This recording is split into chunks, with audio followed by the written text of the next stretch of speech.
Well, Mike, 100 days until the start of the NFL. That's it? That's it. All right. Take it to break. No. No, I mean 100 days. 100 days until the start of the NFL. We just hit the college one, and now we're at 100 days for the NFL. So I got some questions, and I got just some odds and ends type of thing. One, let's just start off with this. Are the Kansas City Chiefs coming to the end of their run? Are they about to be in trouble where they're not going to be top dog anymore? I lean yes, just because modern dynasties, they've already pushed the outer limits. And Kelsey looks done, and he will be done. They're trying to overturn the wide receiving core to get more in their passing game. But, yeah, I mean, I'm going to say yes. Paul? I think so. I think you could see Kelsey's clearly not the same as he used to be. They're trying to fix their offensive line, but they took a tackle with an injury in the first round who might not be able to play right away. They lost Tooney. Their receiving room, Rashee Rice is coming back from injury, so they're trying to fix that. They brought back Hollywood Brown, but then they let DeAndre Hopkins walk. So, yeah, that's kind of an interesting mix of what Patrick Mahomes is going to have to throw to this year. Okay. So if not Kansas City, guys, who's going to be the next top dog in the AFC?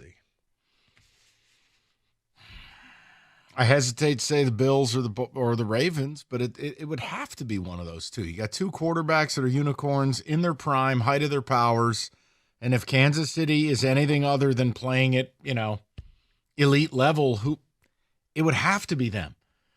And again, Cincinnati, I love Joe Burrow, but that defense is a wreck. Because I was going to say, what about Cincinnati? I can't get there with the defense. I would trust him in a game against the Chiefs to win it in the playoffs, but he has to get there first, and their defense is so bad. But to Mike's point, I got to feel like it's either the Bills or the Ravens, but if they have to play the Chiefs in the playoffs, the Chiefs will beat them. Right. That's where I have more faith in Josh Allen than I do Lamar. I can't with Lamar. Not in the playoffs. I don't have much faith in either, to be honest with you. If this is the case, I would take Joe Burrow just to outplay them both in a game. Can the Commanders live up to the hype this season based off of what they did last year? Can they keep this thing going? That's tough because I thought Stroud was going to pick up right where he left off, and he did not. So there's no guarantee Daniels just keeps it going what he did last year. I think he can, but it's no guarantee. There's also been a lot of reports that offensive line room was toxic, personality conflicts, underachievement, laziness. I don't know. They've tried to overhaul an offensive line. I get very nervous when you do that. But if they made it that far with a toxic line and you get rid of that and you bring in better people. Well, did they bring in better people? Who did they bring in? They got rid of 2 Pro Bowlers, and they brought in Paul Serra. Well, Laramie Tunsil's a good tackle. But is it addition by subtraction? No, I'm talking maybe the people that they took out. I want to apologize. I'm talking Houston side of things. You're talking Commanders. Commanders, yeah. Okay. When we started talking about Stroud, I go, okay, no, the Commanders, look, Tunsil, fine enough. He's a very good player, but didn't he lead the league in penalties last year? Now, Cosme got hurt in the game against the Lions, but he'll be back.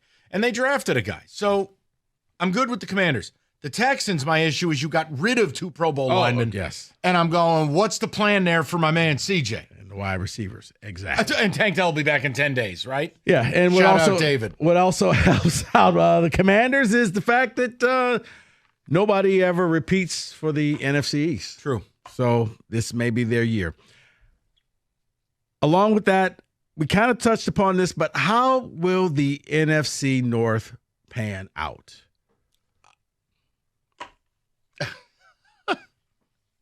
First of all, I know it's 100 days until the start of the season.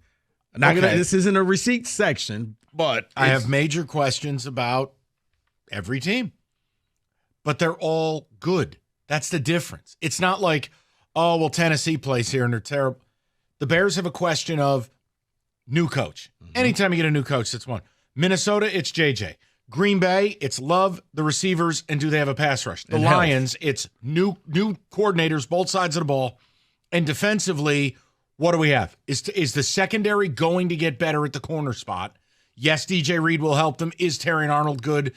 But to me, yes, the Lions are still a favorite, but tepid. I think Green Bay's nipping on their heels.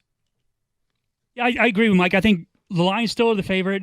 I think Green Bay also has an issue with what they're going to do with Jair Alexander. Because, I don't know what's going on with that. They should launch him into the sun. They're shopping him hard. He's a pain in the ass who's rarely available. He's very good when he plays, but he just never plays that much. Fair enough. You know what? Let me stick with the Lions. Should the Lions, hear me out, short term, should the Lions go after Jadeveon Clowney for 1 year? I mean, look, if there's someone who's got He had functional 15 legs, sacks in the last 2 seasons. yeah, fine, yes. I don't care. Yeah. Because it's someone with legs who plays defensive end who I can call in on 3rd and 7 and go, you see that guy? Go get him. Yeah. I can't rely on Marcus Davenport. I can't rely on El Hassamin, 6th-round pick. Yeah. I know a lot of people are like, well, he's washed up. But just for the record, he had 5.5 sacks last year, and that still would have been the second most on the Lions. Well, I agree with you guys. I don't think there's any issue taking a flyer on a guy like that. You just need someone to stay healthy on that side of the ball opposite Aiden for a season. Marcus Davenport, you're going to get 4 games, and then that's it for him. So why not have a guy that could come in and play the other 13 games that he doesn't play? Mike, this is for you. Great. Kind of. The whole Olympics and flag football. I find this thing fascinating. But for you, USA football, not the NFL, will select the team. So the NFL will not get to say, you, and you're going to play on the team. But Roger Goodell will put 3 members. He will appoint 3 members on the USA football 15-member committee. How many NFL players do you think will be on there? Because I guess there's a professional flag football league, and they're saying, we don't need any NFL players to go out here and win the gold medal. How many players in the end do you think will make it on the flag football Do they like team? ratings? Because if they do, they're going to want NFL players on those teams. Or would you just go and get like the top college players at that time? Dude, I file this under breakdancing. I don't care. I don't care. Here's Paul Serra. I think it'd be interesting. I think there's NFL guys that would want to do it. I think Justin Jefferson might want to do it.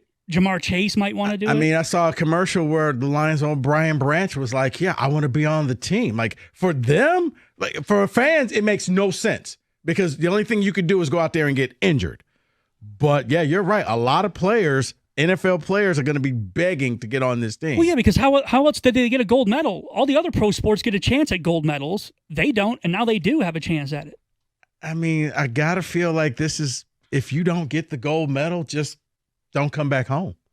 No, that would be, if we don't win the gold, that would be rough. Right. Are we going to have the dream team where Mahomes is going to be out there the next year? I don't see that.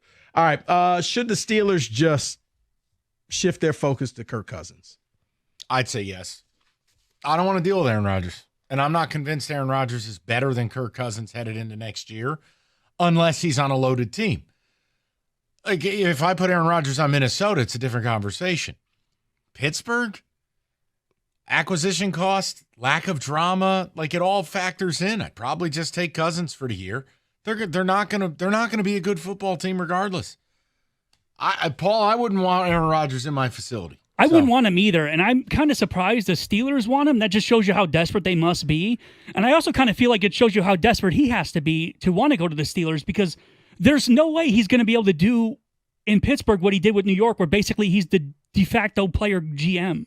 Like, they're not going to handle that, and Mike Tomlin's not going to let him do that. Yeah, I don't think Pittsburgh really thought this thing through. I think they thought, oh, well, he'll want to come there. All right, 100 days away from the start of the season, I will give you you want to take a pick on the current odds of winning the Super Bowl 100 days we're 100 days into the season before it starts. Man. Best odds to win the Super Bowl? Eagles. I would say Chiefs. Mike, you are correct. Paul, you are not. Mike, plus 650 for the Eagles to win the Super Bowl. Okay, so the Lions are what, plus 1,000? Lions are plus 950, so close. Okay. You said Kansas City? Yes. Kansas City plus 800. Wow. So they're behind what, like the Ravens and the Bills? Ravens and Bills are tied plus 750. The Commanders plus 1,700 and the Rams at plus 1,800. I would say the odds makers that made that have to be hoping the Chiefs don't play either the Bills or the Ravens. Yeah, I think they figured that one of them was going to knock out the other, and they'll just have their way with them. Of those stats that you hear, is there a team that you feel is the best value? On May 27th. We're 100 days away, Mike. We're celebrating 100 days. Honestly, I would say based on that, the Chiefs probably. Nah, Bills. Bills? I'd say the Bills. I like what they did on defense. They've actually identified you can't have the lollipop guild as a defensive line. You need to have big people. Everybody they acquired this offseason is 6'5", 6'6", even Landon Jackson, the kid they got from Arkansas. I just got to believe they break through. I believe in Allen more than I believe in Lamar. That's how little I think of Lamar. All right, and that is your NFL 100 Days Out Blitz 97.1.